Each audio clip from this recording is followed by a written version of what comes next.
হাদিস শরীফে এসেছে এই একদিন হুজুর হেসেছিলেন যখন তার দন্ত মোবারক সব বিকশিত হয়েছিল। হুজুর বলছেন, আমার কাছে কেন এসেছো তোমার এই ভাঙ্গা খোদারে নিয়ে? লোকটি বলছে, হুজুর আমি বুঝতে পেরেছি, আমি তো ভুলের মধ্যে ডুবেছিলাম, আমি বুঝতে পেরেছি এগুলি তো আসলে কিছুই না, আমি সত্যের সন্ধানে এসেছি, সত্যের আলোকে আমাকে পৌঁছে দেন।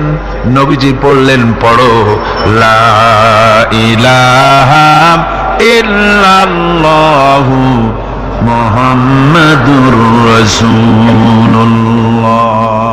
বুখারী শরীফের আরেকটি হাদিস শোনাই, একটা লোক 99টা খুন করছে। কয়টা? 99টি খুন করে একজন রাহেবের কাছে গেছেন, যে বলছেন, ভাই আমি তো একটা বেকায়দার কাম করছি। বলে কি? কয় 99টা মানুষ খুন করছি, আমার কি গুনাহ মাফ হওয়ার কোনো পথ আছে?